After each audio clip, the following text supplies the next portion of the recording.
ఆత్మబంధువులందరికీ నా యొక్క ఆత్మ ప్రణామాలు.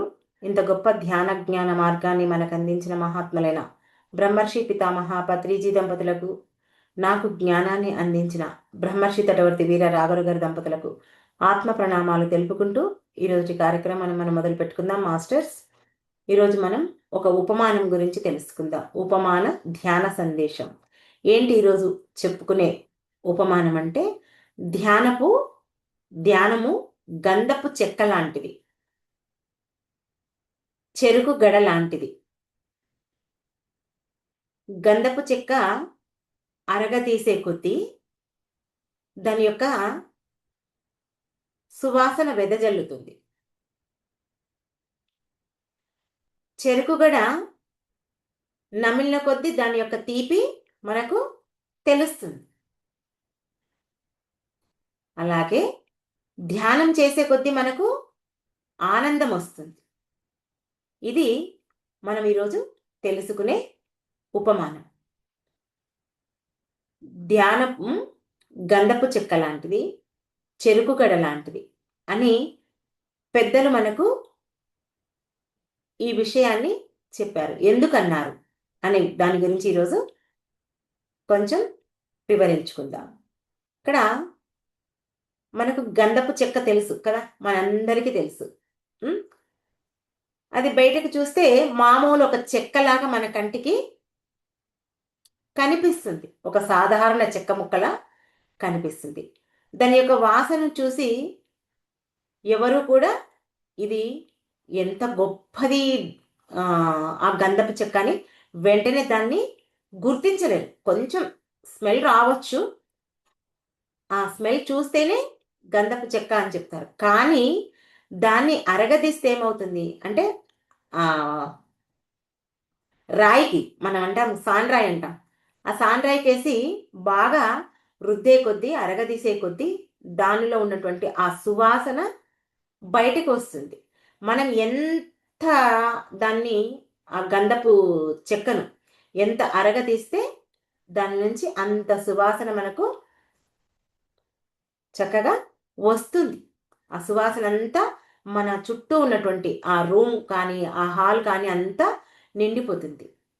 మళ్ళా అలాగే చెరుకుగడ, ఆ చెరుకుగడ చూస్తే బయట నుంచి చూస్తే ఒక ఏమంటారు, ఒక కట్టెలాగా ఉంటుంది.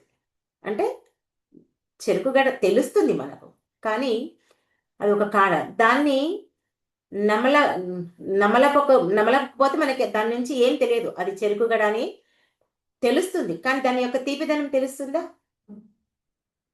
అది ఆ చెరుకుగడను నమిలితేనే తెలుస్తుంది. ఆ నమిలే కొద్దీ దాని యొక్క తీపి మనకు వస్తుంది. నమలం ఆపినామనుకో ఇంకా దాని తీపితనం పోతుంది, గంధపు చెక్కలాగా వాసన రాదు. మరి ఈ ధ్యానం కూడా అంతే. మనం మొదట ధ్యానంలో కూర్చుంటాం, కూర్చున్న వెంటనే మనకు ఆనందం వస్తుందా? ధ్యానంలో కూర్చున్న వెంటనే రాదు. ఈ మనసు ఎన్నో రకాలుగా మనకు ఇబ్బందులను పెడుతుంది. ఏమనుకుంటాం మనం అప్పుడు? ఆ మనసు ఇబ్బంది పెడుతుంటే, అబ్బా ఇంతసేపు అయింది కూర్చున్నాను, నాకు ఇంతవరకు ఇంకా ఏమీ ధ్యానం కుదరటం లేదు, నేను ఇంత సమయం కళ్ళు మూసుకొని కూర్చుంటే ఎట్లా? కళ్ళు మూసుకొని కూర్చున్నా సరే, కానీ ఆలోచన రాకుంటేనే కదా నాకు ఈ ధ్యానం కుదిరినట్లు. నా సమయం అంతా ఇక్కడ వృధా చేస్తున్నాను అని ఇలా రకరకాలుగా కూర్చున్నంతసేపు ఆ ఆలోచనలు వస్తూనే ఉంటే మనకి ఎప్పుడూ లేచిపోవాలి, లేచి వెళ్ళాలి అనేదే ఉంటుంది. ఇక్కడ ఒకే ఒక రహస్యం మనం గుర్తుంచుకోవాలి. ఏంటి అంటే, గంధపు చెక్క ఒకసారి ఆ రాయికి వేసి రుద్దిన వెంటనే మనకు సువాసన రాదు. రాదని ఇది పని చేస్తలేదు, దీని నుంచి వాసన వస్తలేదు అని చెప్పి వెంటనే పడేస్తామా? ఒకసారి రుద్ది పడేయం కదా. దాన్ని కాసేపు చూద్దాంలే, కాసేపు రుద్దితే వస్తుందిలే అని అనుకుంటాం. మరి అట్లాగే చెరుకుగడ కూడా ఒకసారి కొరుకుతాము, రుచి తెలియలేదు, అబ్బా ఇది బాలేదని చెప్పి పడేస్తామా? పడేయం. చూద్దాం, కొంచెం ఫస్ట్ బుక్క ఇట్లా ఉంటుంది కదా, కాస్త కొరికితే తింటుంటే దాని రుచి వస్తుందేమో అని ఆ గంధపు చెక్క వాసన కోసము కానీ, ఆ చెరుకుగడ తీపి కోసము కానీ మనం ఎంత తపన పడుతుంటామో, ఎంత నిరీక్షిస్తుంటామో, ఎంత ఆలోచిస్తుంటామో, అలాగే ఈ ధ్యానం కూడా అలాగే కూర్చోవాలి. కూర్చుంటుంటే మనకు మొట్టమొదట ఈ శరీరంలో నొప్పులు వస్తాయి, మనసులో ఆలోచనలు వస్తాయి, తిమ్మిర్లు వస్తాయి, రకరకాల ఇబ్బందులకు మనం గురి అవుతాం. చూడండి, మనం అన్నం కావాలంటే బియ్యం చెరిగి కడిగి పొయ్యి మీద ఇట్లా పెట్టేసి అలా దించుతామా? కాదు కదా! ఒక 20-25 నిమిషాల దానికి సమయాన్ని కేటాయిస్తేనే అన్నం తయారై మన ముందు కూర్చుంటుంది కదా! అలాగే మరి ఎన్నో జన్మల నుంచి ఈ శరీరం తీసుకొచ్చేటప్పుడు మనం కర్మల్ని తెచ్చుకున్నాం. మరి ఆ కర్మలన్నీ దగ్ధం కావాలంటే, నాడీమండల శుద్ధి కావాలంటే మరి ఎంత సమయం పడుతుంది? పుట్టినప్పటి నుంచి ఎన్నో రకాల ఆలోచనలు చేశాము, ఎన్నో రకాల కర్మలు చేశాము, ఎన్నో రకాలుగా ఎంతో మందిని విమర్శించాము, అవమానించాము. మన ఇష్టానుసారం మన జీవితం జీవించాలి. అవన్నీ పాప ప్రక్షాళన కావాలంటే ఇలా కూర్చోగానే అలా ఏమీ ధ్యానం కుదరదు, నీకు ఆనందం కూడా రాదు. ఇక్కడ బయట నుంచి వచ్చే ఆనందం కాదు మనకు కావలసింది. ఎందుకంటే మన జీవితంలో ఇన్ని రోజులు మనం కోరుకునే ఆనందాలు ఎన్నో రకాలుగా చూసాం. అంటే ఎట్లా చూసాము? బయట వస్తువుల మీద ఆధారపడి ఉన్నంత కాలం మనం రకరకాల ఆనందాలు, తాత్కాలిక ఆనందాలు మనం పొందాం. ఎలా అంటే మనం కోరుకున్న వస్తువు కొన్నప్పుడు, మనకు కావలసినంత డబ్బు రావాలి అనుకున్నప్పుడు, వచ్చినప్పుడు మనం ఎంతో ఆనందంగా ఉన్నాం. మనకు ఒక 10 వచ్చినా, ఒక ఉద్యోగం వచ్చినా, ఇలా ఏది వచ్చినా, పేరు వస్తే ఆనందం, ఒకరు మెచ్చుకుంటే ఆనందం. కానీ ఇవన్నీ ఈ బయట నుంచి వచ్చే ఆనందాలన్నీ చెరుకు రసం తాగితే ఆ తాగినంతసేపు నీకు తృప్తిగా, ఆనందంగా ఎలా ఉంటుందో అంతసేపే నీవు బయట నుంచి వచ్చే ఆనందాన్ని పొందగలుగుతావు. అర్థమైంది కదా? చెరుకు రసం తియ్యగా ఉంటుంది, కొనుక్కుంటాం, తాగుతాం, తాగినంతసేపు తృప్తిగా ఉంటుంది, కానీ తాగిన తర్వాత మళ్ళీ అయిపోతుంది. కానీ అదే గంధపు చెక్క ఉంది. ఆ గంధపు చెక్క వాసన ఎట్లా ఉంటుంది అంటే చుట్టూ వాసన వ్యాపిస్తుంది. అలాగే మన మనస్సును, మన యొక్క మాటలను, పనులను కూడా అది సువాసనగా మారుస్తుంది. ఏంటి? ధ్యానం. ఇదే విషయాన్ని భగవద్గీతలో శ్రీకృష్ణ భగవానుడు మనకు 6వ అధ్యాయం 21వ శ్లోకం ద్వారా చెప్తున్నాడు. ఏంటంటే సుఖమాత్యంతికం యత్తత్ బుద్ధిగ్రాహ్యమతీంద్రియం వేత్తి యత్ర న చైవయం స్థితక్షలతి తత్వతః. ఇది 6వ అధ్యాయం 21వ శ్లోకం ద్వారా మనకు చెప్తున్నాడు. ఏంటి దీని అర్థం అంటే ధ్యానంలో పొందేటువంటి ఆ సుఖం ఇంద్రియాలకు అందేది కాదంట.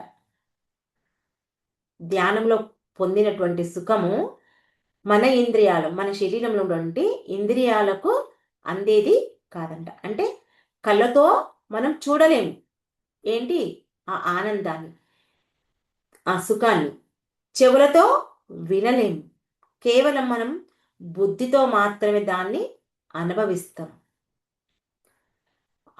ఒకసారి ఆ స్థితిలో ఎవరైతే నిలుస్తారో అక్కడి నుంచి ఇంకా వాళ్ళు చెలించరంట.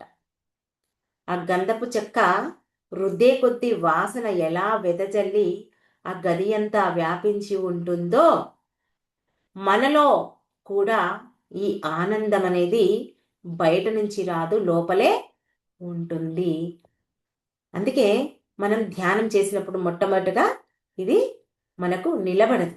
ఎందుకంటే మనం ఏమంటారు, ఆ చెరుకుగడ కొనుక్కొని నములుతుంటాం కదా, ఆ చెరుకుగడ ఎలా అయితే నములుతూ ఉన్నామో, మనం కూడా ఈ ధ్యానంలోకి రాకముందు ఈ ప్రాపంచిక విషయాలు, ఈ బయటి విషయాలు అంటే మనకున్న డబ్బు అనుకోండి, మన యొక్క సంబంధ బాంధవ్యాలు అనుకోండి, మనలో ఉన్నటువంటి కోపం అనుకోండి, భయం అనుకోండి, ఒకరితో సరికాని విధంగా ప్రవర్తించడం అనుకోండి, ఇవన్నీ కూడా బాగా నమిలాం. నమిలామంటే వాటిలో జీవించుకుంటూ పోయాం. ఎంతసేపు మనకు డబ్బే ముఖ్యము, మనకు సంబంధ బాంధవ్యాలే ముఖ్యము. ఏదైనా ఒక మాట అంటే ఆ యొక్క కోపాన్ని నిగ్రహించుకోలేక ఇతరులను అనడం, ఇవన్నీ ఆ చెరుకు గడ నమిలినట్లు నమిలాం. ఒక్కసారిగా దాంట్లో నుంచి బయటకి రావాలి అంటే మనం రాలేము. ఎలా రాలేము అంటే, ఇప్పుడు మనం ఎక్కడికైనా బజార్కి వెళ్ళింటాము కదా, బజార్కి వెళ్ళినప్పుడు మనతో మన పిల్లల్ని తీసుకెళ్తాం, వాడు అడిగింది ఇప్పిస్తాం. ఒక్కొక్కసారి వాడు ఏం చేస్తాడు, ఇంటికి రానంటాడు, ఇంకా ఏదో ఇప్పియాలనో ఏదో చూపియాలనో ఎంతో మారం చేస్తుంటారు కదా. గేమ్స్ తీసుకెళ్ళినా, ఎక్కడికి తీసుకెళ్ళినా, ఇప్పుడు ప్లేయింగ్ జోన్ అన్నీ ఇట్లా తీసుకెళ్తాం కదా, తీసుకెళ్ళినప్పుడు వాళ్ళు రమ్మంటే ఎంతసేపు ఆడుకున్నా అక్కడే బాగుంది, ఇంకా కాసేపు ఉందాం, ఇంకా కాసేపు ఉందామని ఆ చిన్న పిల్లవాడు ఎలా సతాయిస్తుంటాడో, ఆ పిల్లవాడిని ఇంట్లోకి తీసుకురావడానికి మనకి ఎంత సమయం పడుతుందో మన మనసు కూడా అలాగే మొరాయిస్తుందంట. ఎందుకంటే ఇన్ని రోజులు ఈ మనస్సును ప్రాపంచిక విషయాలపైనే, ప్రాపంచిక వ్యామోహాలపైనే, ప్రాపంచిక సుఖాలపైనే మనం పెట్టాం. నువ్వు ఒకే ఒక్కసారి దాన్ని లాక్కొని లోపలికి తిప్పాలి అంటే ఆ మనసు అంత తొందరగా నీకు ఒప్పుకోదు. అయితే ఇక్కడ ఒక విషయం గుర్తుపెట్టుకోవాలి, పిల్లవాడు రాలేడంటే వదిలేసి వస్తామా మనం? రాము కదా. మన పిల్లవాడిని మన ఇంట్లోకి తెచ్చుకుంటాం కదా. అట్లాగే మన మనసు కూడా మొరాయిస్తుంటే నా వల్ల కాదు అని చెప్పేసి మనం లేచి వెళ్ళిపోకూడదు. ఏం చేయాలి? పట్టుకొచ్చి కూర్చోవాలి. ఇప్పుడు నేను ధ్యానం చేస్తున్నాను, శ్వాసపైనే ధ్యాస ఉంచాలి, నువ్వు నాకు సహకరించు అని చెప్పేసి ఆ ధ్యానాన్ని కూడా అలాగే బలవంతంగా కూర్చోపెట్టాలి. అక్కడ మనం ఓర్పు తెచ్చుకోవాలి. అదే ఏదైనా సరే మనకు అభ్యాసం చేస్తుంటే వస్తుంది, లేకుంటే రాదు. మరి ఇదే విషయం భగవద్గీతలో శ్రీకృష్ణ భగవానుడు 6వ అధ్యాయం 35వ శ్లోకంలో ఏం చెప్తున్నాడంటే, అసంశయం మహాబాహో మనోదుర్నిగ్రహం చలం అభ్యాసేన తు కౌంతేయ వైరాగ్యేన చ గృహ్యతే. అంటే ఇక్కడ మనసుని నియంత్రించడం కష్టం అని అర్జునుడు అడుగుతాడంట శ్రీకృష్ణ భగవానుడు. మరి కృష్ణుడు చెప్పాడంట, అభ్యాసం చేయాలి, పదే పదే నీవు అభ్యాసం చేయాలి. వైరాగ్యం అంటే ఇది శాశ్వతం కాదు అనే బుద్ధి రావాలి. అంటే ఇప్పుడు ఇక్కడ గంధపు చెక్కను అరగతీస్తే ఆ యొక్క సువాసన ఎలా పెరుగుతుందో, ఒకరోజు అరగదీసి వదిలేస్తే ఏమీ మిగలదు కదా. గంధపు చెక్క అయిపోయే వరకు మొత్తం అరగతీసి వదిలామనుకోండి, అక్కడేమీ మిగలదు. అంటే రోజు కొంత కొంత మనం చేస్తుంటే మనకు ఆ గంధపు చెక్క ఉంటుంది, ప్రతిరోజు మనం మన జీవితంలో వాడుకోవచ్చు. అలాగే మనం కూడా ఈ ధ్యానాన్ని రోజు చెయ్యాలి.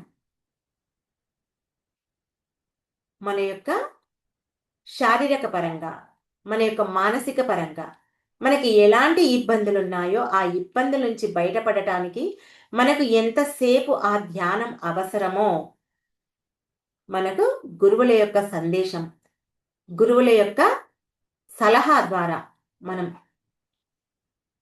ఆ సలహా తీసుకొని ఆ ధ్యానాన్ని చేయాలి. చేస్తే అప్పుడు మనకు ఆ ధ్యానం మనకు అలవాటైతుంది. చూడండి, ఒక కుండ ఉందనుకోండి, ఆ కుండలో నీళ్లున్నాయి. నీళ్లుంటే ఆ నీటిలో మట్టి కలిసిపోయింది. కలిసిపోతే సరే అట్లాగే పెట్టేశామనుకోండి, ఏమవుతుంది? నీళ్ళంతా పైకి వస్తాయి, మట్టి అంతా కిందికి పోతుంది. అదే గనుక మనం ఆ కుండని ఇలా కదిలిస్తే ఏమవుతుంది? ఆ నీరంతా మురికిగా అయిపోతుంది. మరి అలా కాకుండా మనం ఆ నీటిని కదిలించకుండా అలాగే ఉంచితే చక్కగా శుభ్రంగా ఎలా అవుతుందో, మన మనసును కూడా రోజు ఈ ఆలోచనల వెంట, ఈ ప్రాపంచిక జీవితం వెంట, మన యొక్క బాంధవ్యాల వెంట ఇలా పరుగులు తీస్తూనే ఉంటుంది. కోరికల కోసం అనుకోండి, చెప్పుకుంటాం మనలోన అర్షట్ వర్గాలు, కామక్రోధ లోభ మోహ మద మాత్సర్యాలు, ఇవన్నీ మనం రోజువారీ జీవితంలో ఎన్నో ఉంటాయి.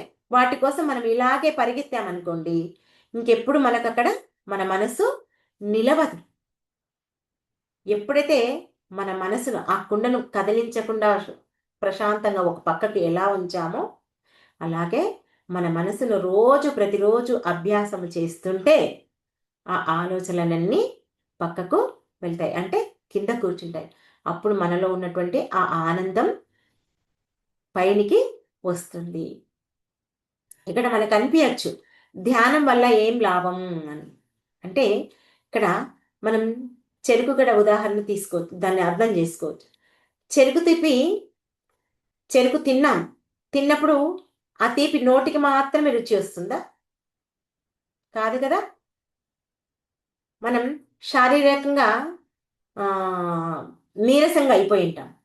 అట్లాంటప్పుడు ఆ చెరుకు రసం తాగితే శక్తి వస్తుంది కదా. అలాగే మనం ధ్యానంలో కూర్చున్నంత మాత్రమే నీకు ఆ శక్తి రాదు. కూర్చుంటే నీకు ఆ శక్తి వస్తుంది. ఆ ధ్యానం నుంచి శక్తి వచ్చిన తర్వాత నీ యొక్క ప్రవర్తనలో మార్పు వస్తుంది, నీ యొక్క మాటలో మాధుర్యం పెరుగుతుంది, నీకున్నటువంటి ఆ కోపము తగ్గుతుంది, భయము తగ్గుతుంది. చూస్తున్నాం కదా ఇవన్నీ మనం ఇన్ని రోజులు ధ్యానం చేయకముందు మన జీవితం ఎలా ఉంది, ధ్యానం చేసిన తర్వాత మన జీవితం ఎలా ఉంది, ఎన్ని మార్పులు వచ్చాయి మన లోపల మనం గమనించుకోవచ్చు కదా. ఇది మనకు బాగా అర్థమైపోతుంది. ఇది ఎవరికి అర్థమైనా కాకుండా మన జీవితం మనకు బాగా అర్థమవుతుంది. మన జీవితాన్ని పూర్తిగా మార్చేస్తుంది. ఏంటి? ఈ శ్వాస మీద ధ్యాస, ధ్యానం. మరి దీనికి శ్రీకృష్ణ భగవానుడు భగవద్గీతలో ఇంకొక శ్లోకం చెప్పాడు. ఏంటి అంటే 2వ అధ్యాయం 48వ శ్లోకం. యోగస్థః కురు కర్మాణి సజ్ఞం తప్త ధనంజయ సిద్ధ్యో సమో భూత్వా సమత్వం యోగ ఉచ్యతే. అంటే ధ్యానం వల్ల వచ్చే ఫలితం ఏమిటంటే, పనులు చేస్తేనే మన మనసు స్థిరంగా ఉంటుంది కదా. మన మనసు స్థిరంగా ఉంటుంది. కొంతమంది చెప్తుంటారు, నాకు పని చేయకుంటే మనసు స్థిరంగా ఉండదు, ఎప్పుడూ నా మనసు ఏదో ఒక దానిపైన దృష్టిని కేంద్రీకరించాలి, అప్పుడే నా మనసు ప్రశాంతంగా ఉంటుంది అని చెప్తుంటారు కదా. అంటే ఇక్కడ మనం కూడా ధ్యానం చేస్తే లాభం వచ్చినా పొంగిపోవడం లేదు, నష్టం వచ్చినా కుంగిపోవడం లేదు. ధ్యానం చేస్తే మన మనసు అంత స్థితికి వస్తుంది. పనులు చేస్తేనే స్థిరంగా ఉంటుంది అంటే ఇక్కడ లాభం వచ్చినా పొంగిపోవడం లేదు, నష్టం వచ్చినా కుంగిపోవడం లేదు. ఇదే నిజమైన ఆనందం. ధ్యానం చేస్తే ఏం లాభం అని క్వశ్చన్ వేసుకున్నాం కదా. ఆ క్వశ్చన్కి ఇప్పుడు రెండింటిని మనం సమస్థితిలో స్వీకరిస్తాం. ఇదే మన ఆ గంధపు చెక్క అరగతీస్తే ఆ గది అంతా సువాసన ఎలా వెదజల్లుతుందో, ఎలా మనం దాని వాసనను స్వీకరిస్తామో, మనం కూడా ధ్యానం చేస్తే ఈ సుగంధాన్ని అంటే మన జీవితంలో వచ్చేటువంటి కష్ట నష్టాలను, సుఖ దుఃఖాలను, మాన అవమానాలను అన్నిటినీ సమస్థితిలో మనం స్వీకరిస్తాం. ఇక్కడ మరి ధ్యానం అంటే మన ఇంట్లో చేసుకోవచ్చా అని ఒక ప్రశ్న కొంతమందికి వస్తుంది. అంటే ఎక్కడికో మనం వెళ్ళి చేసుకోవడం కాదు, మన ఇంట్లోనే మనం చేసుకోవడం. మరి ఇక్కడ కళ్ళు మూసుకుంటే వెంటనే మనకు ఆ ధ్యాన స్థితి వస్తుందా అని కూడా కాదు. ధ్యానం అంటే మనం చేస్తూ చేస్తూ పోతుంటే, ఆ అభ్యాసం చేస్తూ ఉంటే మనకు దాని యొక్క మాధుర్యం లభిస్తుంది. ఇది మొదట ఎవరికైనా కష్టంగానే ఉంటుంది. ఏదైనా సరే చూడండి, దేవతలకు రాక్షసులకు యుద్ధం జరిగినప్పుడు అప్పుడు వాళ్ళు అదేమంటారు, కవ్వంతో చిలుకుతారు. చిలికినప్పుడు మొదట సరే ఎవరికి వాళ్ళకు ఏమొచ్చింది, హాలాహలమే వచ్చింది.